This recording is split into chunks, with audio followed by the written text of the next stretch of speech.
अगर आप अग्निवीर पेपर की तैयारी कर रहे हो तो अच्छे जगह आ चुके हो। पेन और कॉपी लेकर बैठ जाओ। आज के इस वीडियो में टोटल 30 प्रश्न लिए गए हैं। 15 प्रश्न सामान्य ज्ञान के रहने वाले हैं और 15 प्रश्न सामान्य विज्ञान के रहने वाले हैं और पूरे के पूरे प्रश्न मोस्ट इंपॉर्टेंट रहने वाले हैं। इसलिए सभी प्रश्नों को आप लोग अपने कॉपी में लिखते हुए चलना है, क्योंकि एक हफ्ते के बाद मैं जितना भी क्वेश्चन आप लोगों को कराऊंगा उसका दोबारा रिविजन कराऊंगा। और कल मैं जो 120 जीके जीएस प्रश्न का रिविजन कराया था, आप लोगों से बोला था कि 5 लोगों का मैं नाम लूंगा, तो इस बार 5 लोगों का नाम लेना बड़ा मुश्किल हो गया है मेरे दोस्त। मतलब काफी सारे लोग हैं जिनका राइट आंसर है और काफी अच्छे खासे मतलब पूरा का पूरा वो लोग जैसे कोई क्वेश्चन किया हो तो उसका आंसर भी वो लोग दिया है, तो इसलिए मुश्किल हो जा रहा है 5 लोगों का नाम चुनना। आप सभी लोग बेस्ट हो, ठीक है ना। आप सभी लोग अपना तैयारी अच्छे तरीके से करते रहो। अगर 5 लोगों का मैं नाम भी लूंगा ना तो मेरे भाई काफी ज्यादा टाइम नाम लेने में लग जाएगा, इसलिए मैं किसी का नाम नहीं ले रहा हूँ। तो इसको आप लोग बुरा नहीं मानना, ठीक है ना। सीधे अपने प्रश्नों की तरफ चलते हैं। आपका पहला प्रश्न है कि हाल ही में किस सोशल मीडिया कंपनी ने अपना लोगो चेंज किया है। तो हाल ही में किस सोशल मीडिया कंपनी ने अपना लोगो चेंज किया है। इंस्टाग्राम, फेसबुक, ट्विटर और व्हाट्सएप है। तो इसका राइट आंसर क्या हो जाएगा? इसका राइट आंसर आपका ट्विटर हो जाएगा, ठीक है ना। हाल ही में किस सोशल मीडिया कंपनी ने अपना लोगो चेंज किया है? तो ये जो ट्विटर है ना, ये अपना लोगो चेंज किया है। पहले एक चिड़िया जैसा इसका मतलब ट्विटर का रहता था लोगो, और प्रेजेंट टाइम में एक्स हो गया है, ठीक है ना।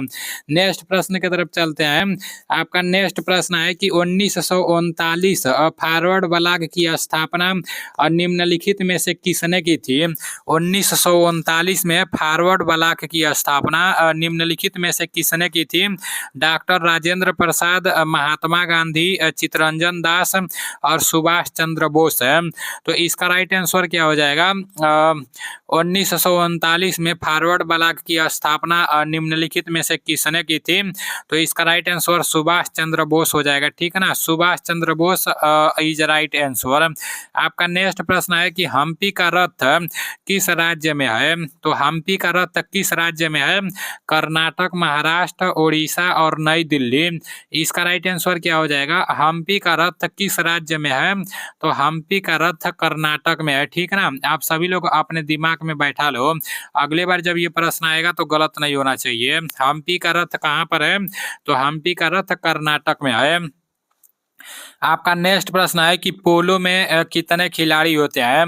पोलो में कितने खिलाड़ी होते हैं? अगर आप अग्निवीर पेपर की तैयारी कर रहे हो ना, तो मैं आप लोग को जितना क्वेश्चन करा रहा हूँ, आप लोग ये नहीं सोचना कि ऐसे प्रश्न नहीं पूछे जाएंगे। इससे पहले वाला जो पेपर हुआ था ना, जितना लोग भी यूट्यूब पर पढ़ा रहे थे, सभी लोगों का दिमाग फेल हो गया था, क्योंकि पहला बार जब अग्निवीर में पहले पेपर हुआ तो वो पुराना टाइप का क्वेश्चन मतलब हम लोग करा रहे थे, तो वैसा प्रश्न पेपर में नहीं पूछा गया था। लेकिन प्रेजेंट टाइम में एक बार पेपर हो चुका है तो इसी टाइप के प्रश्न पूछे जा रहे थे, क्योंकि मेरा भी पेपर निकला हुआ है। तो भाई मतलब आप लोग ये नहीं सोचना कि ऐसे प्रश्न नहीं पूछे जाएंगे, ऐसे ही प्रश्न पूछे जाएंगे। स्पोर्ट्स से प्रश्न पूछे जाते हैं, करंट अफेयर्स से प्रश्न पूछे जाते हैं। अपने जो महान पुरुष लोग हैं, महात्मा गांधी, सुभाष चंद्र बोस, रविंद्रनाथ टैगोर, तो इन लोगों के नारे के बारे में पूछा जाता है। ये लोग कहाँ के रहने वाले थे ये पूछा जाता है, और कौन सा शहर किस नदी के किनारे बसा हुआ है ये भी पूछा जाता है, ठीक है ना। तो ये सब पूछा जाता है। पोलो में कितने खिलाड़ी होते हैं? 5, 4, 6 और 7 है। तो इसका राइट आंसर क्या हो जाएगा? आप सभी लोगों को पता होना चाहिए। इसका राइट आंसर आपका हो जाएगा 4, ठीक है ना। पोलो में कितने खिलाड़ी होते हैं? तो 4 खिलाड़ी होते हैं पोलो में। नेक्स्ट प्रश्न की तरफ चलते हैं। आपका नेक्स्ट प्रश्न है कि श्रीलंका की राजधानी क्या है। काठमांडू, कोलंबो, जयवर्धना, पूरा कोटे और इनमें से कोई नहीं। तो इसका राइट आंसर जयवर्धना पूरा कोटे हो जाएगा, ठीक है ना। श्रीलंका की राजधानी कहाँ पर है? तो जयवर्धना पूरा कोटे हो जाएगा। आपका नेक्स्ट प्रश्न की तरफ चलते हैं। नेक्स्ट प्रश्न है अंतर्राष्ट्रीय न्यायालय का मुख्यालय कहाँ स्थित है। द हेग, वियना, न्यूयॉर्क और इनमें से कोई नहीं। तो ये भी प्रश्न कोई बताने वाला है। अंतर्राष्ट्रीय न्यायालय का मुख्यालय कहाँ स्थित है? आप सभी लोगों को पता होना चाहिए। इसका राइट आंसर द हेग हो जाएगा। अंतर्राष्ट्रीय न्यायालय का मुख्यालय द हेग में है, ठीक है ना। नेक्स्ट प्रश्न की तरफ चलते हैं।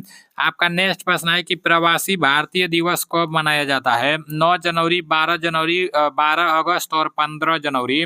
तो इसका राइट आंसर 9 जनवरी हो जाएगा। प्रवासी भारतीय दिवस 9 जनवरी को मनाया जाता है। प्रवासी भारतीय दिवस 9 जनवरी को मनाया जाता है। अब यहाँ पर 12 जनवरी और 12 अगस्त दिया है, तो राष्ट्रीय युवा दिवस कब मनाया जाता है, अंतर्राष्ट्रीय युवा दिवस कब मनाया जाता है, ये भी आप लोग को पता होना चाहिए। और थल सेना दिवस कब मनाया जाता है, ये भी आप लोग को पता होना चाहिए, ठीक है ना। नेक्स्ट प्रश्न की तरफ चलते हैं। आपका नेक्स्ट प्रश्न है कि चिकित्सा के क्षेत्र में नोबेल पुरस्कार से सम्मानित प्रथम भारतीय व्यक्ति कौन थे। चिकित्सा के क्षेत्र में नोबेल पुरस्कार से सम्मानित प्रथम भारतीय व्यक्ति कौन थे। रविंद्रनाथ टैगोर, मदर टेरेसा, हरगोविंद खुराना, इनमें से कोई नहीं। तो इसका राइट आंसर हरगोविंद खुराना हो जाएगा। चिकित्सा के क्षेत्र में नोबेल पुरस्कार से सम्मानित प्रथम भारतीय व्यक्ति हरगोविंद खुराना थे। आपका नेक्स्ट प्रश्न है कि टी.एस. कृष्णन का संबंध किस वाद्य यंत्र से है। टी.एस. कृष्णन का संबंध किस वाद्य यंत्र से है। सारंगी, वायलिन, तबला और बांसुरी। तो इसका राइट आंसर क्या हो जाएगा, इसका राइट आंसर वायलिन हो जाएगा, ठीक है ना। Violin is right answer. T.S.. Krishnan का संबंध किस वाद्य यंत्र से है, तो वायलिन से है। आपका नेक्स्ट प्रश्न है कि प्रत्येक स्वतंत्रता दिवस प्रधानमंत्री द्वारा राष्ट्रीय ध्वज कहाँ फहराया जाता है। प्रत्येक स्वतंत्रता दिवस पर प्रत्येक स्वतंत्रता दिवस पर यहाँ बोला जा रहा है, ठीक है ना। गणतंत्र दिवस पर नहीं, स्वतंत्र दिवस पर। स्वतंत्र दिवस किसे बोलते हैं, गणतंत्र दिवस किसे बोलते हैं, ये भी आप लोगों को पता होना चाहिए। 15 अगस्त को स्वतंत्र दिवस बोलते हैं और 26 जनवरी को गणतंत्र दिवस बोलते हैं, ठीक है ना। 15 अगस्त को स्वतंत्र दिवस बोलते हैं और 26 जनवरी को गणतंत्र दिवस बोलते हैं। तो यहाँ पर बोला जा रहा है कि प्रत्येक स्वतंत्रता दिवस पर प्रधानमंत्री द्वारा राष्ट्रीय ध्वज कहाँ फहराया जाता है। यहाँ पर आप लोग पर लगा लेना, ठीक है ना। पर टाइपिंग करने में मिस्टेक हो गया है, तो यहाँ पर आप लोग पर लगा लेना कि प्रत्येक स्वतंत्रता दिवस पर प्रधानमंत्री द्वारा यहाँ पर राष्ट्रीय लगा लेना, ठीक है ना। राष्ट्रीय ध्वज कहाँ फहराया जाता है, संसद भवन में, इंडिया गेट, लाल किला और नाट, इनमें से कोई नहीं। तो इसका राइट आंसर क्या हो जाएगा, इसका राइट आंसर लाल किला हो जाएगा, ठीक है ना। प्रत्येक स्वतंत्रता दिवस पर प्रधानमंत्री द्वारा राष्ट्रीय ध्वज कहाँ फहराया जाता है, तो लाल किला पर फहराया जाता है। आपका नेक्स्ट प्रश्न है कि निम्न में से नीला ग्रह किसे कहा जाता है। मंगल को, पृथ्वी को, शुक्र को और इनमें से कोई नहीं। मोस्ट इंपोर्टेंट प्रश्न है, एकदम आसान प्रश्न है। पृथ्वी को नीला ग्रह कहा जाता है और मंगल को लाल ग्रह कहा जाता है, ठीक है ना। पृथ्वी को क्या कहा जाता है, नीला ग्रह, और मंगल को लाल ग्रह कहा जाता है। और भोर का तारा, शाम का तारा, पृथ्वी का जुड़वा बहन, ये सब शुक्र को कहा जाता है। नेक्स्ट प्रश्न की तरफ चलते हैं। आपका नेक्स्ट प्रश्न है कि महात्मा गांधी ने असहयोग आंदोलन किस वर्ष शुरू किया। महात्मा गांधी ने असहयोग आंदोलन किस वर्ष शुरू किया। 1920, 1919, 1922 और 1942 है। तो इसका राइट आंसर क्या हो जाएगा, महात्मा गांधी ने असहयोग आंदोलन 1920 से किया, ठीक है ना। 1920 से महात्मा गांधी जी ने असहयोग आंदोलन शुरू किया। और 1919 में क्या हुआ था, जलियांवाला हत्याकांड हुआ था, ठीक है ना, 13 अप्रैल 1919 में। नेक्स्ट प्रश्न की तरफ चलते हैं। गदर पार्टी की स्थापना कब हुई। 1943, 1920, 1913 और 1935 है। तो इसका राइट आंसर क्या हो जाएगा, गदर पार्टी की स्थापना कब हुई, आप सभी लोगों को पता होना चाहिए।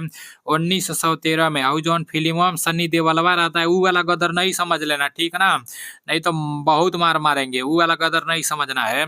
गदर पार्टी की स्थापना कब हुई, 1913 में। नेक्स्ट प्रश्न की तरफ उहे समझ लेना, ठीक है ना, जौन फिल्म रहता है उहे समझ लेना, लेकिन ये पता होना चाहिए ये आर्मी वाला है, ठीक है ना, ये पता होना चाहिए कि गदर पार्टी की स्थापना 1913 में हुई, उहे वाला चलो समझ लेना, लेकिन याद रख लेना। नेक्स्ट प्रश्न की तरफ चलते हैं। आपका नेक्स्ट प्रश्न है कि भूदान आंदोलन की शुरुआत हुई थी उत्तर प्रदेश से, आंध्र प्रदेश से, बिहार से और राजस्थान से। तो इसका राइट आंसर क्या हो जाएगा, भूदान आंदोलन की शुरुआत कहाँ से हुई थी। तो इसका राइट आंसर आंध्र प्रदेश हो जाएगा, ठीक है ना, आंध्र प्रदेश से भूदान आंदोलन की शुरुआत हुई थी। आपका नेक्स्ट प्रश्न है और सामान्य ज्ञान का लास्ट प्रश्न है कि वायुसेना का मुख्यालय कहाँ पर है। वायुसेना का मुख्यालय कहाँ पर है? दिल्ली, मुंबई, मसूरी और इनमें से कोई नहीं। तो इसका राइट आंसर आपका दिल्ली हो जाएगा, ठीक है ना। दिल्ली है। आईएएस ट्रेनिंग सेंटर मसूरी में है ना।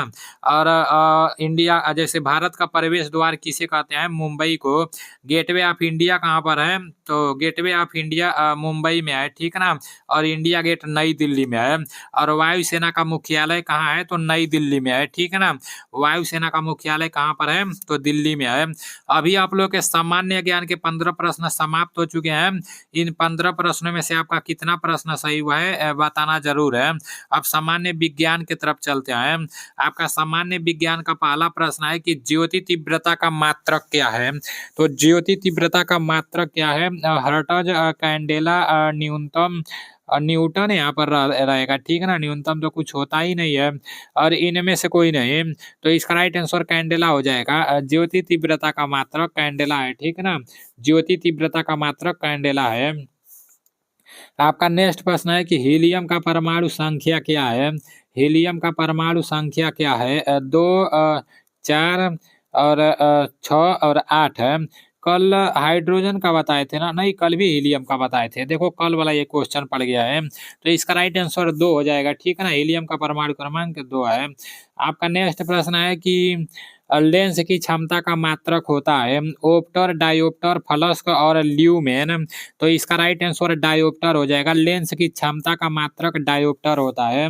लेंस की क्षमता का मात्रक डायोप्टर होता है। आपका नेक्स्ट प्रश्न है धातु अम्ल से क्रिया करके कौन सा गैस बनाते हैं? धातु अम्ल से क्रिया करके कौन सा गैस बनाते हैं? हीलियम, लिथियम, ऑक्सीजन और हाइड्रोजन है। तो इसका राइट आंसर हाइड्रोजन हो जाएगा। धातु अम्ल से क्रिया करके कौन सा गैस बनाते हैं? तो हाइड्रोजन बनाते हैं, ठीक है ना। धातु अम्ल से क्रिया करके कौन सा गैस बनाते हैं? तो हाइड्रोजन बनाते हैं। धातु अम्ल से क्रिया करके हाइड्रोजन गैस बनाते हैं। नेक्स्ट प्रश्न है टमाटर में कौन सा अम्ल पाया जाता है? मोस्ट इंपॉर्टेंट प्रश्न है, ठीक है ना। टमाटर में कौन सा अम्ल पाया जाता है? टार्टरिक अम्ल, एसिटिक अम्ल, ऑक्जेलिक अम्ल और इनमें से कोई नहीं। तो इसका राइट आंसर ऑक्जेलिक अम्ल हो जाएगा। टमाटर में कौन सा अम्ल पाया जाता है? तो टमाटर में ऑक्जेलिक अम्ल पाया जाता है, ठीक है ना। टमाटर में कौन सा अम्ल पाया जाता है? ऑक्जेलिक अम्ल पाया जाता है। नेक्स्ट प्रश्न की तरफ चलते हैं। आपका नेक्स्ट प्रश्न है कि पाचन तंत्र का सबसे लंबा भाग है। पाचन तंत्र का सबसे लंबा भाग कौन सा है? छोटी आंत, बड़ी आंत, अमाशय और इनमें से कोई नहीं। इसका राइट आंसर छोटी आंत हो जाएगा। पाचन तंत्र का सबसे लंबा भाग छोटी आंत होता है, ठीक है ना। पाचन तंत्र का सबसे लंबा भाग छोटी आंत होता है। नेक्स्ट प्रश्न की तरफ चलते हैं। आपका नेक्स्ट प्रश्न है अमीबा में कितनी कोशिकाएं होती हैं? अमीबा में कितनी कोशिकाएं होती हैं? 2, 1, 46 और 47 है।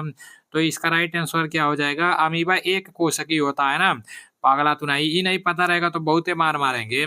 अमीबा में कितनी कोशिकाएं होती हैं? ये जो अमीबा होता है एक कोशिकीय जीव होता है, ठीक है ना। अमीबा में एक कोशिका होता है। आप सभी लोगों को पता होना चाहिए। बहुत बार पूछा जाता है कि एक कोशिकीय जीव बताओ, तो वो अमीबा होता है। आपका नेक्स्ट प्रश्न है कि किस माध्यम में ध्वनि गमन नहीं करती है? ठोस में, द्रव में, निर्वात में और गैस में। तो इसका राइट आंसर आपका निर्वात हो जाएगा। किस माध्यम में ध्वनि गमन नहीं करती है? तो निर्वात में ध्वनि गमन नहीं करती है। आई देखो चिटिया वाला आ गया। चिटिया के डंक में कौन सा अम्ल पाया जाता है? ये चिटिया वाला तो एकदम पीछा कर लेता है और छोड़ता नहीं है। जब तक पूरा आर्मी का पेपर नहीं बीत जाता है ना, तब तक ही चिटिया वाला छोड़ता नहीं है। चींटी के डंक में कौन सा अम्ल पाया जाता है? जब हम लोग पेपर देने गए थे ना, तो बार बार यही पूछा जा रहा था। मौलिक अम्ल, फार्मिक अम्ल, एसिटिक अम्ल और हाइड्रोकार्बन। तो इसका राइट आंसर क्या हो जाएगा? चींटिया के डंक में फार्मिक अम्ल पाया जाता है, ठीक है ना। फार्मिक अम्ल is right answer.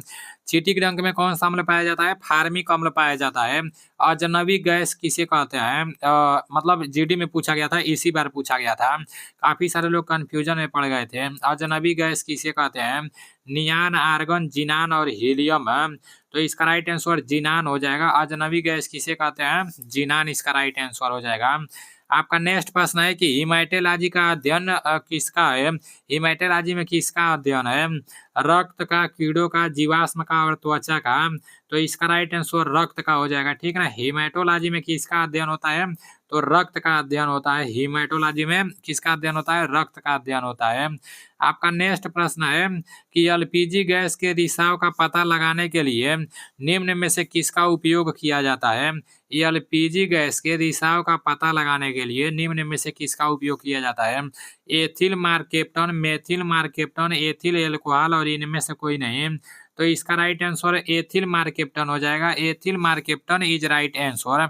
LPG gas के रिसाव का पता लगाने के लिए एथिल मार्केप्टन का प्रयोग किया जाता है। आपका नेक्स्ट प्रश्न है कि पीलिया रोग मानव शरीर के किस अंग से संबंधित है। हृदय, अमाशय, यकृत और छोटी आंत। तो इसका राइट आंसर यकृत हो जाएगा। पीलिया रोग मानव शरीर के किस अंग से संबंधित है। तो यकृत से, ठीक है ना, यकृत इज राइट आंसर।